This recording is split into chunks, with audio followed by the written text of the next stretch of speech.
Hello students, आज का हमारा टॉपिक है सर्वनाम। तो आज हम इस वीडियो में ये समझेंगे कि सर्वनाम क्या होता है। सबसे पहले हमें ये समझना है कि सर्वनाम दो शब्दों को जोड़कर बनता है, यानी सर्व प्लस नाम। सर्व मीन्स होता है सभी, नाम का मतलब होता है नाम वाले शब्द। तो नाम वाले शब्दों को हम संज्ञा के नाम से जानते हैं। संज्ञा का वीडियो हम लोग पहले आपको दे चुके हैं, अगर आपने नहीं देखा हो तो प्लीज़ आप उसे देख सकते हैं।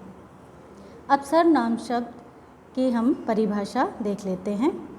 वे शब्द जो संज्ञा शब्दों के स्थान पर प्रयोग किए जाते हैं सर्वनाम कहलाते हैं।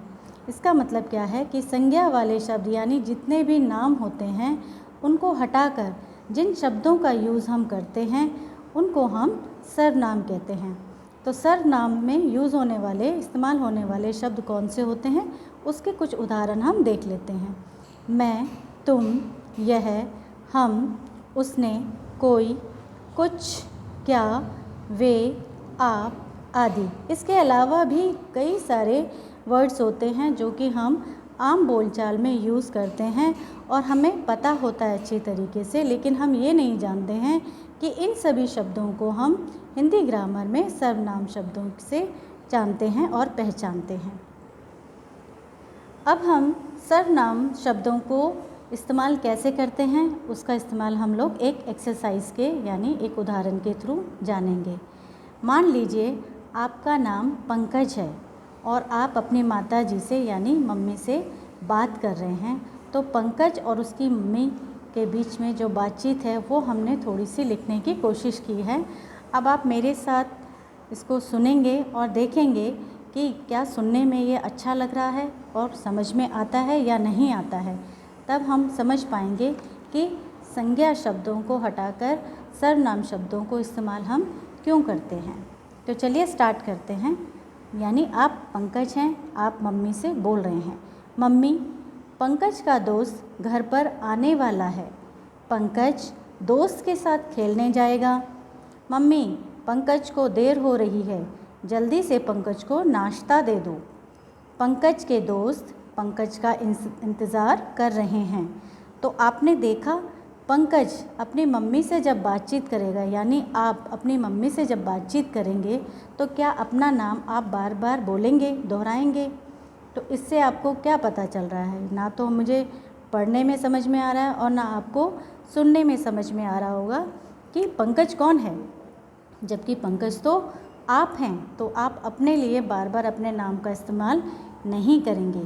तो हम क्या कर सकते हैं, पंकज यानी आपका नाम हटाकर, नाम मीन्स संज्ञा, तो यानी एक बार जब संज्ञा शब्द आ जाता है दोबारा हम उसको इस्तेमाल नहीं करते हैं, तो उसको हटाकर हम सर्वनाम शब्दों का इस्तेमाल करते हैं। जैसे कि अब हम दोबारा से इसको रीड करते हैं दूसरे शब्दों के साथ।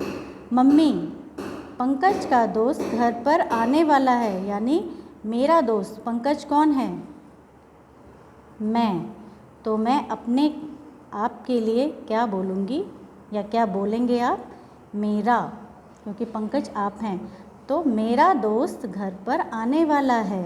तो ये आप समझ गए, बोलने में भी अच्छा लग रहा है, समझने में भी आपको जल्दी से समझ में आ रहा है। तो हमने यहाँ पंकज यानी संज्ञा शब्द को हटाकर जिस शब्द का इस्तेमाल किया है ये हमारा सर्वनाम है।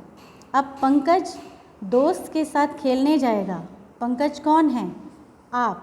तो आप अपने लिए पंकज तो नहीं बोलेंगे, आप क्या बोलेंगे, मैं दोस्त के साथ खेलने जाऊंगा। यहाँ पर हम सब्जेक्ट के हिसाब से यानी जिसके बारे में बात कर रहे हैं उसके हिसाब से लास्ट में चेंज करेंगे। यानी पंकज अपने लिए पंकज नहीं बोलेगा, मैं बोलेगा, मैं दोस्त के साथ खेलने जाऊंगा। मम्मी पंकज को देर हो रही है, तो पंकज कौन है, फिर से पंकज आ गया, पंकज आप हो। तो किसको देर हो रही है, आपको। तो आप क्या बोलोगे अपने लिए, मुझे देर हो रही है, यानी पंकज को की जगह मुझे देर हो रही है, जल्दी से पंकज को नाश्ता दे दो। किसको दे दो, आपको। तो जल्दी से मुझे, आप अपने लिए क्या बोलेंगे, पंकज को तो नहीं बोलेंगे, आप अपना नाम बार बार नहीं लेंगे। तो पंकज को, यानी पंकज हमारा संज्ञा है, इसको हटाकर हमने मुझे यूज़ किया, ये हमारा सर्वनाम है, नाश्ता दे दो। पंकज के दोस्त पंकज का इंतज़ार कर रहे हैं। तो पंकज कौन है? आप, यानी पंकज के दोस्त मीन्स मेरे दोस्त। तो आपने देखा, इतना बड़ा शब्द हटा के हमने छोटा सा यूज़ किया, ये हमारा सर्वनाम है। मेरे दोस्त पंकज का यानी आपका, तो आप अपने लिए क्या बोलेंगे? मेरा इंतज़ार कर रहे हैं। अब इसको हम दोबारा पढ़ते हैं तो देखिए कितने अच्छे से समझ में आएगा। अगर आप बार बार अपना नाम लेके मम्मी से बातचीत करेंगे तो आपकी मम्मी पूछेंगी कि आपकी तबीयत ठीक है, आप किस तरीके से बात कर रहे हो। तो इसका मतलब पंकज बार बार अपना नाम लेने की जगह हम लोग जिन शब्दों को इस्तेमाल करते हैं वो हमारा सर्वनाम होता है। सर्वनाम हमारी भाषा को सुंदर बनाता है और समझने लायक बनाता है, जो कि हम इस्तेमाल करते हैं, लेकिन हम ये नहीं जानते कि ग्रामर में इसे हम सर्वनाम के जगह बोलते हैं। तो मम्मी, मेरा दोस्त घर पर आने वाला है, मैं दोस्त के साथ खेलने जाऊंगा।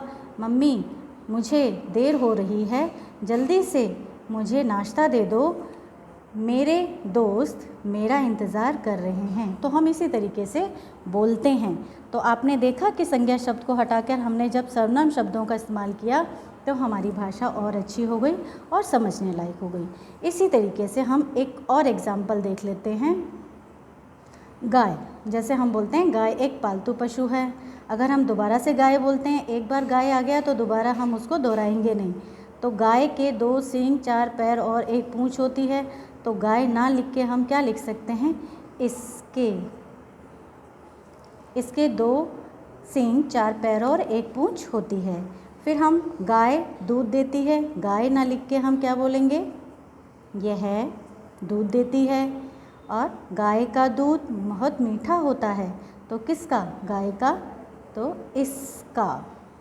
इसका दूध बहुत मीठा होता है। तो बार बार गाय शब्द का इस्तेमाल ना करके, यानी संज्ञा शब्द का इस्तेमाल ना करके, जिन शब्दों को हमने यहाँ पर उनकी जगह लिखा है, ये सारे शब्द इस, यह, इसका, ये शब्द हमारे सर्वनाम शब्द कहलाते हैं। तो स्टूडेंट्स, आपको इन एग्जाम्पल्स के थ्रू थोड़ा सा समझ में आ गया होगा कि हमारी सर्वनाम की क्या इम्पोर्टेंस है, यानी क्या ज़रूरत है, क्यों इस्तेमाल करते हैं हम उसे, और हम ग्रामर में उसे सर्वनाम के नाम से जानते हैं। लेकिन इन शब्दों को हम आम बोलचाल की भाषा में डेली इस्तेमाल करते हैं, जो आप आज अच्छी तरीके से समझ गए होंगे। तो अगर आपको हमारा वीडियो अच्छा लगता है तो प्लीज़ हमारे वीडियो को सब्सक्राइब करिए, लाइक करिए और ज़्यादा से ज़्यादा शेयर करिए। Thank you.